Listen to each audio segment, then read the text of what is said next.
중국 같은 경우는 이제 뭐 사회주의 현대화 강국으로 이제 국정 목표를 설정한 상황에서 이를 향해서 달려가는 그런 지금 행보를 보이고 있는데요. 지금 이 사회주의 현대화 강국으로 우뚝 서겠다고 하는 것은 결국에 사회주의 체제의 우월성을 입증하기 위한 것이기 때문에 만약에 그 과정에서 사회주의 현대화 강국을 이룩하지 못하고 더 이상 이제 정권이 유지가 안 될 상황에서는 결국에는 이제 국가주의하고 애국주의만으로는 이제 중국을 유지하기가 힘들겠죠.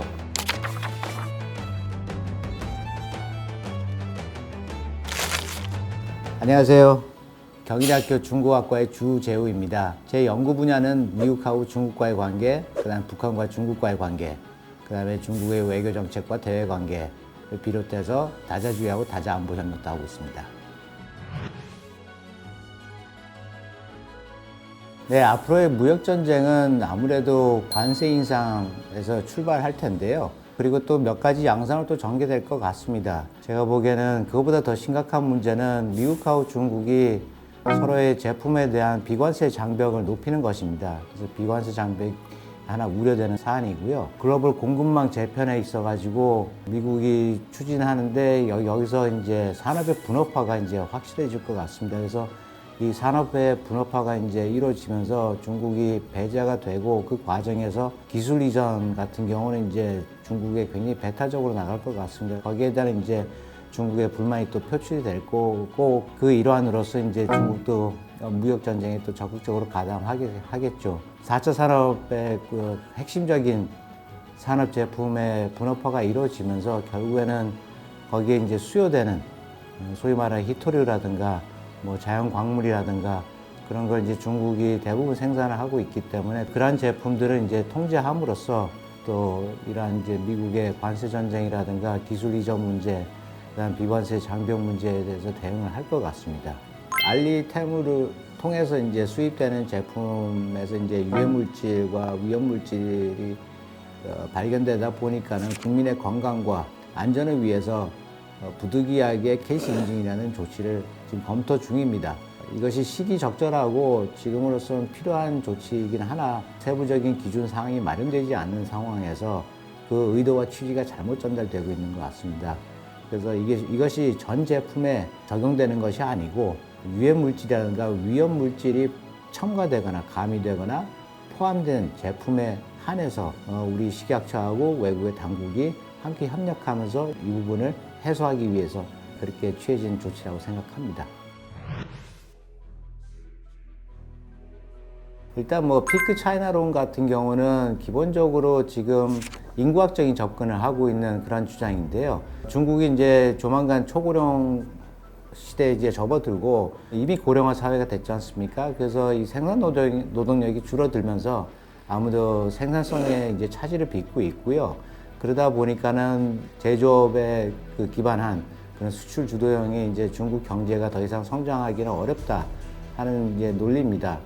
그 반면에 이제 중국이 또 4차 산업에 부응하면서 역시 첨단 과학기술 분야에서도 지금 뭐 약진을 하고 있고 전기차뿐만 아니고 특허부터 시작해가지고 실질적으로 또 많은 제품을 또 생산하고 있습니다. 그렇기 때문에 뭐 이러한 기술 간격의 차가 줄어들면서 피크 차이론을 또 이제 부정하는지 또 그런 주장도 있습니다. 근데 저는 무엇보다도 중국도 4차 산업이 지속적으로 발전하고 이것이 정말 경제 발전의 동력으로 유지되기 위해서는 결국에 창조성이 이제 많이 요구될 텐데요. 그걸 지금 시진핑 체제에서 창의적인 사고라든가 창의적인 아이디어를 지금 통제하는 상황에서 과연 이러한 그 필수적인 동력이 앞으로 유지될까 거기에 대해서 의구심을 뭐 가질 수밖에 없습니다. 그래서 저는 개인적으로는 중국의 성장 동력은 정말로 무궁무진한데 아무래도 시진핑의 집정 시기 동안에는 이러한 성장 동력이 잠재력을 정말로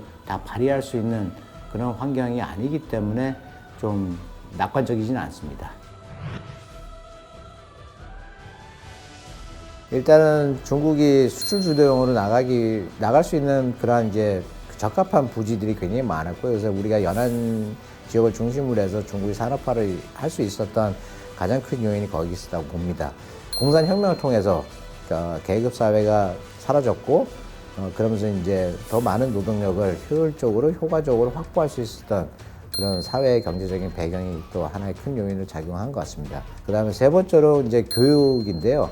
개혁 개방이 정책이 시작되자마자 중국 공산당이 제일 먼저 집중했던 사업 중에 하나가 인재 양성이었습니다. 문맹률도 낮추고 고등교육 수준을 향상시키기 위한 정책도 굉장히 많이 채택했습니다. 그리고 마지막으로 이제 제가 말씀드릴 수 있는 거는 저는 언어 소통이 굉장히 중요했다고 생각합니다. 그래서 중국 공산당이 전국을 통일하고 나서 중화인민공화국을 건국하고 난 후 중국 표준어를 전국에 보급하는데 정치적인 노력을 굉장히 많이 기울였고요.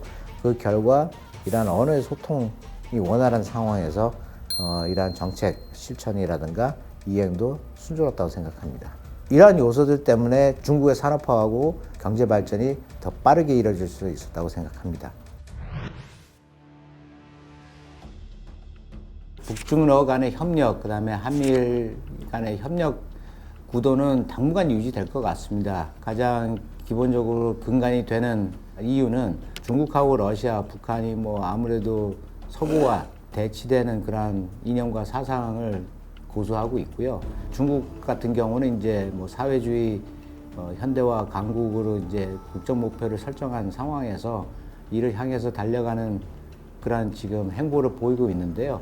그렇다 보니까는 아무래도 지금 이 사회주의 현대화 강국으로 우뚝 서겠다고 하는 것은 결국에 사회주의 체제의 우월성을 입증하기 위한 것이기 때문에 그런 사명감을 가지고 지금 국정을 운영하고 있기 때문에 지금 미국과는 이제 그러한 이제 협력 부분에서 접점을 찾기가 굉장히 어려울 것 같습니다. 그래서 중국의 입장에서 보게 되면 러시아하고 이제 북한과의 관계를 이제 유지를 해야 되고, 그다음에 러시아도 지금 우크라이나 전쟁으로 인해 가지고 고립된 상황이고, 자기네가 이제 기댈 수 있는, 의존할 수 있는 나라는 중국하고 북한 정도로 지금 보입니다.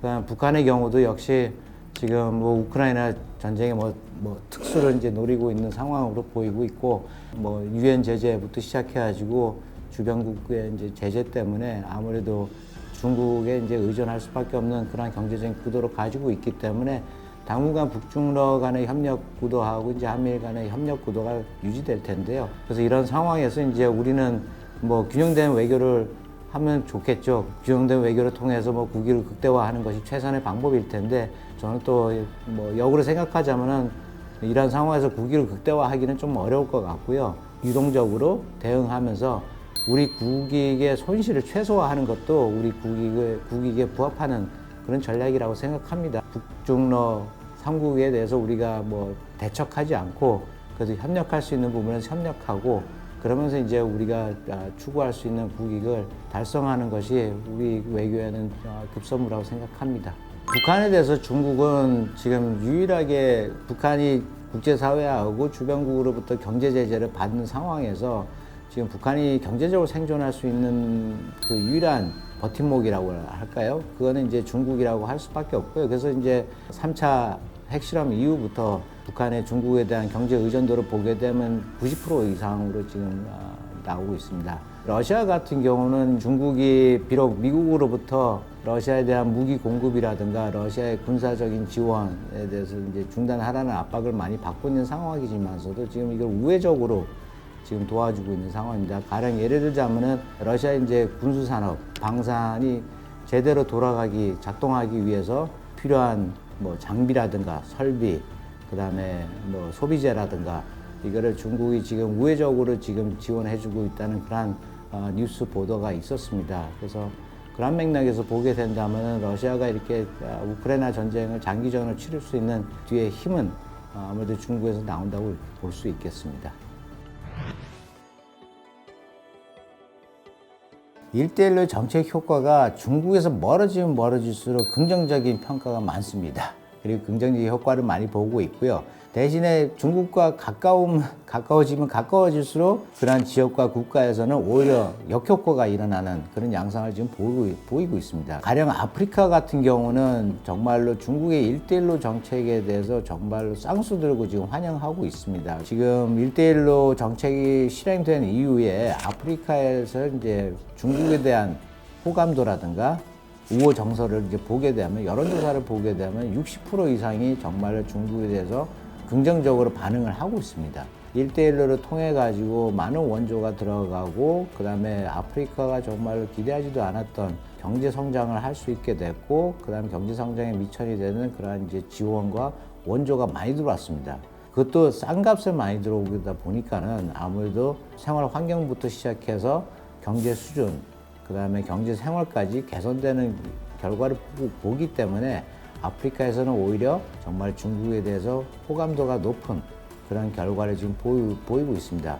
대신에 이제 주변 국가로 오게 되면요, 오히려 이게 역효과가 일어나면서 지금 스리랑카를 비롯해서 반중 시위가 이제 일어난다는 그런 이제 보도가 많이 나오고 있습니다. 그래서 그것이 왜 그러냐면은 아무래도 가까운 지역에서 중국이 1대1로 정책을 펼치면서 안타까운 점이 이제 하나 발생하게 되는데요. 자원부터 시작해가지고 이것을 다 정말로 독점하듯이 그렇게 장악을 해버리니까 거기에 대해서 이제 반감이 많이 일어나는 것 같습니다. 그렇다고 뭐 아프리카에서도 뭐 반중 정사가 없는 건 아니지만서도 이 주변 지역 국가보다는 이제 좀 덜합니다.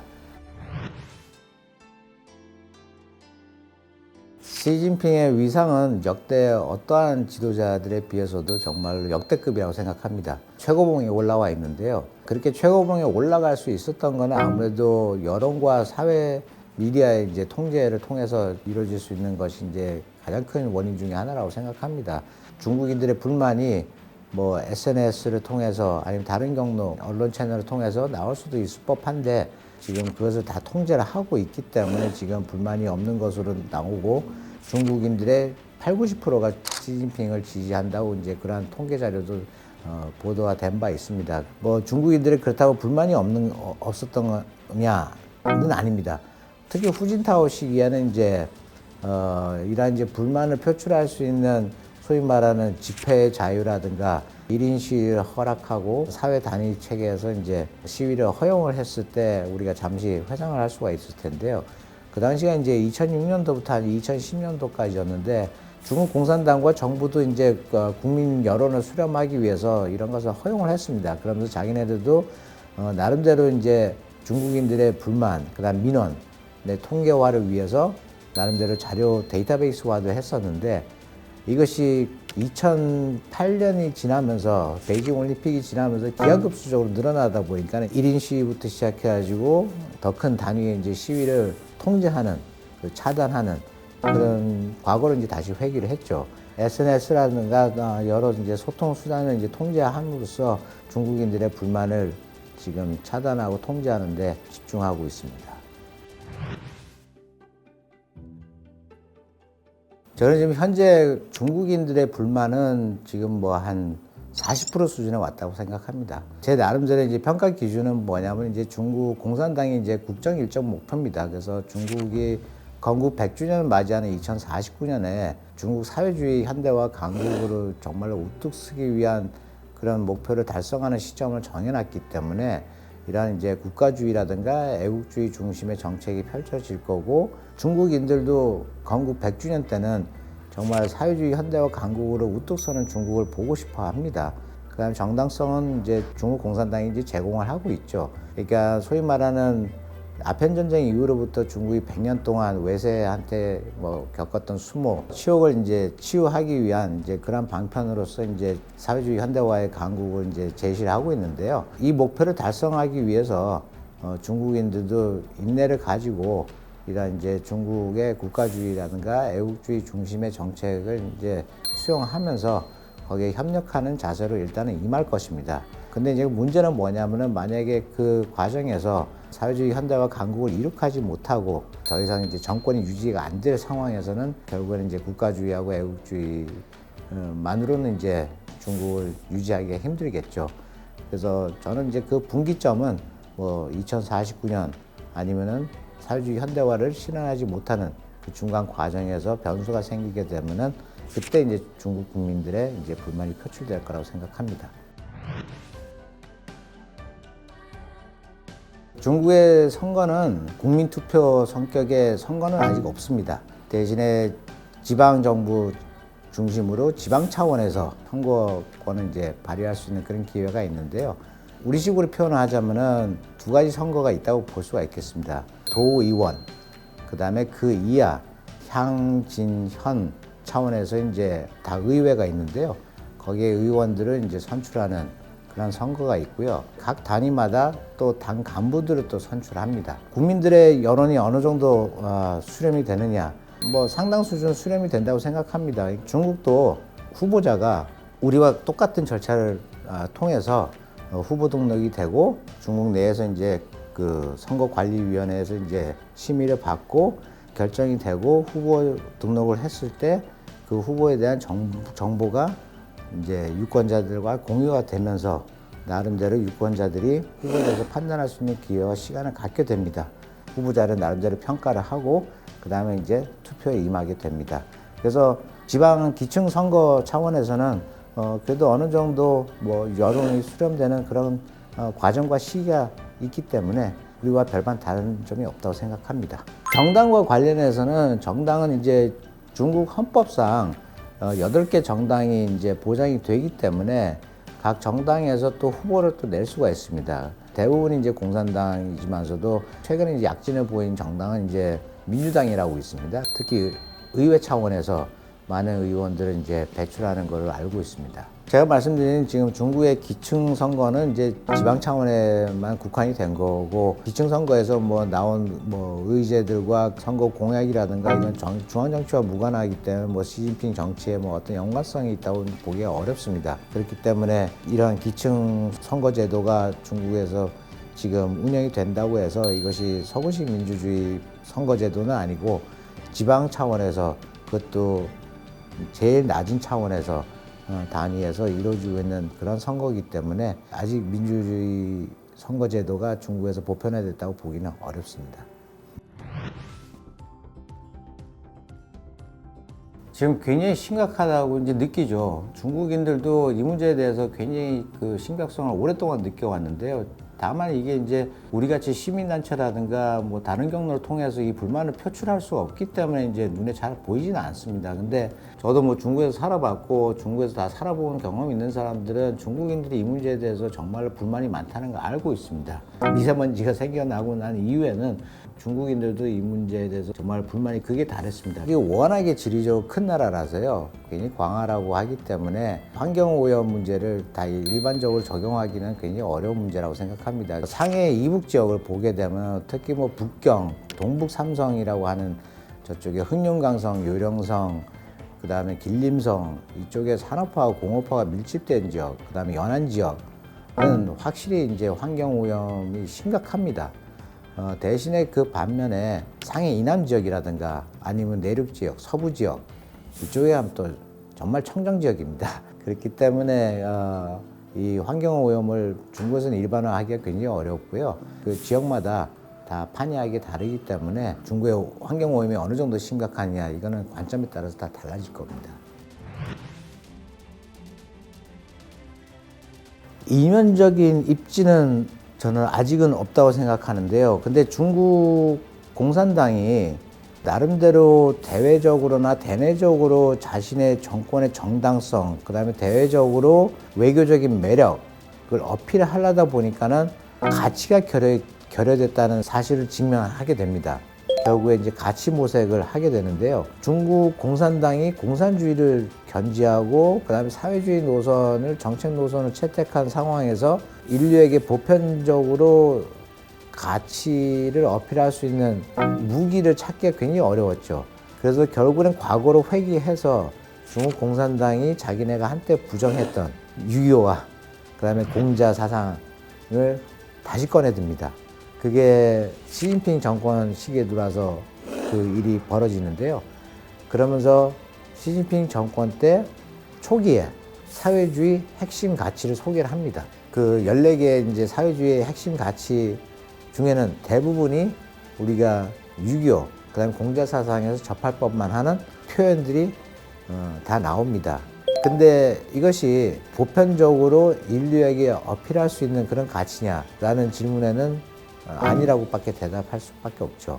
특히 외교 분야에서 중국이 인류 없는 공동체라든가 1대1로 사업을 전개하면서 자기네의 가치를 어필하는 데 있어가지고 이러한 유교하고 공자 사상에 기반한 그런 14개의 사회주의 핵심 가치로 이들의 환심을 사지를 못하는 게 한계로 이제 드러나는 것이죠.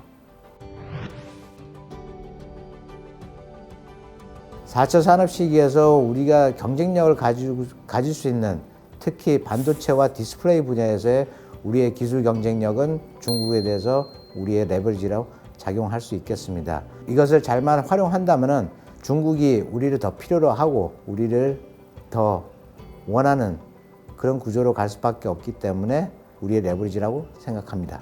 이상 경희대학교 주재우였습니다. 감사합니다.